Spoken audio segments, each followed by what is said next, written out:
Okay, so in this clip, we're going to concentrate on drawing the segmented areas of the lime. Just a quick review, we've now drawn the pith areas, variating shades, and we can go back and even enhance the shading on the pith of the lime once we've done the segmented sections. So let's have a look at those. In advance, I created a new layer at the very top and called it segment 1. And let's just have a look at the segments themselves. If we zoom in, we see we've got variating colors. We're going to use a main base green, very much like the lime skin. And we're going to go over and just have a look at blending the different shades in there. We can see we've got a multitude of cool, lovely blends of green that we're going to implement. Right, so initially what we'll do is we'll come somewhere right about the middle.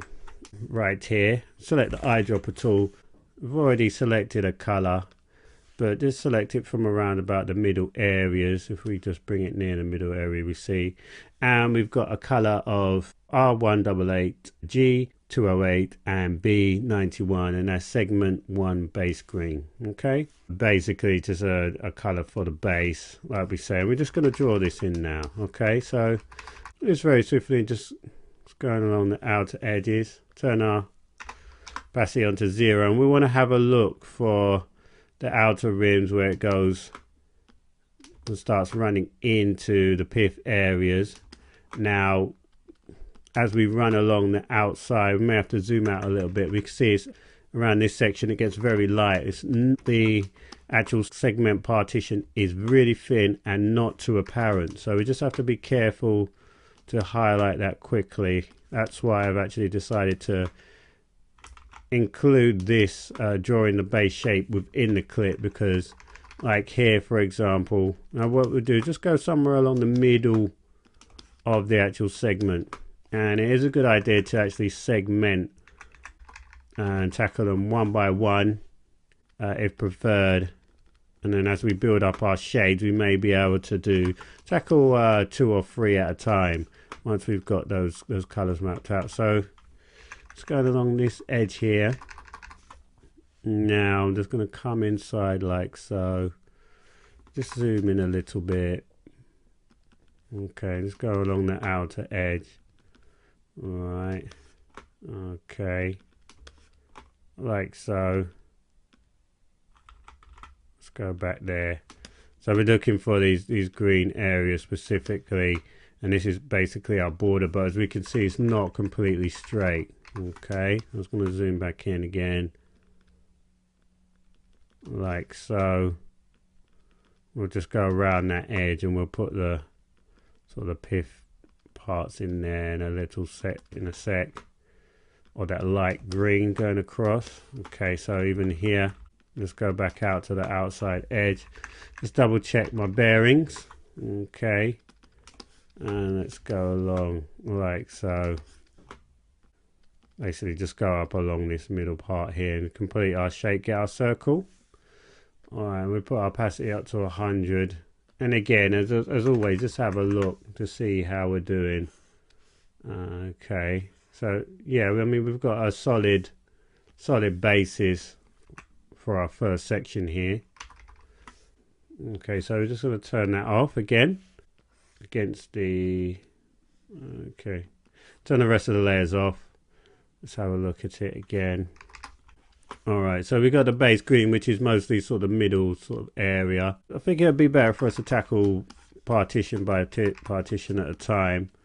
So within segment 1, we've got this green here at the top, which is different. And now we're just going to tackle this green at the top.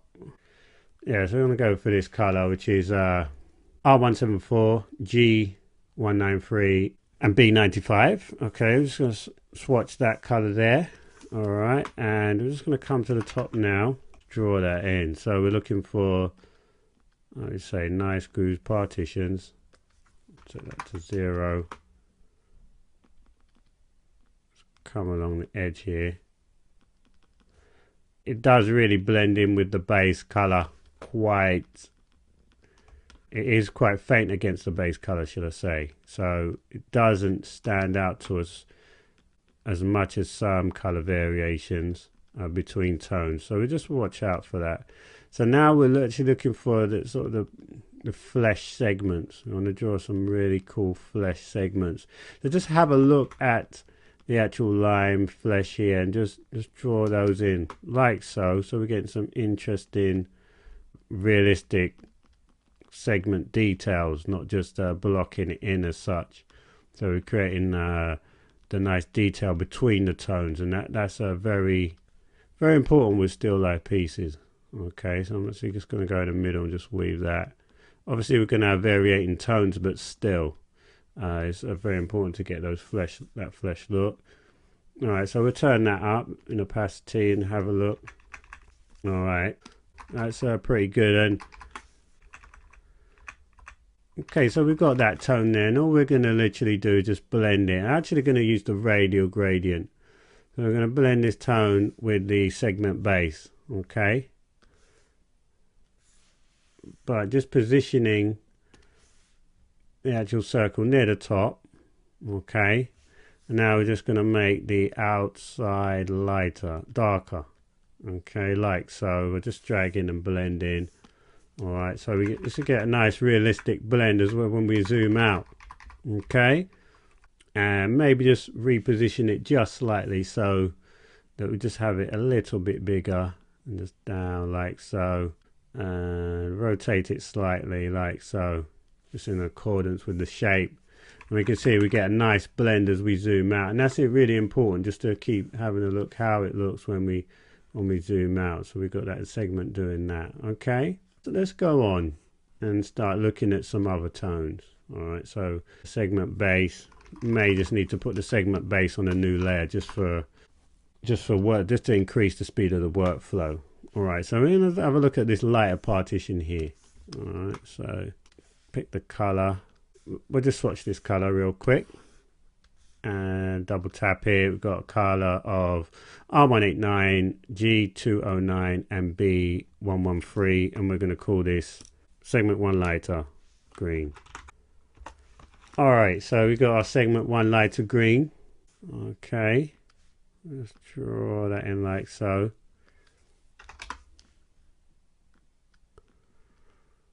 If we have a zoom in, we can see sort of grooves and the flesh going in like so. We'll just come right down along here. Okay, it's basically a matter of stacking up the tones. Okay, and if we feel that we need to, the outside is blurred quite considerably, we'll just put a little blur on it, maybe 0.5 in pixels, size, the actual blur there. Okay, I was actually going to weave inside here like so. All right, and just making sure we just get those kind of stringy parts of the fruit are most definitely evident. Okay, now you have to build it up in multiple shapes, do so, but I feel we can tackle this within one shape like so. Just maybe just zoom in, and we're looking out for these lighter areas now.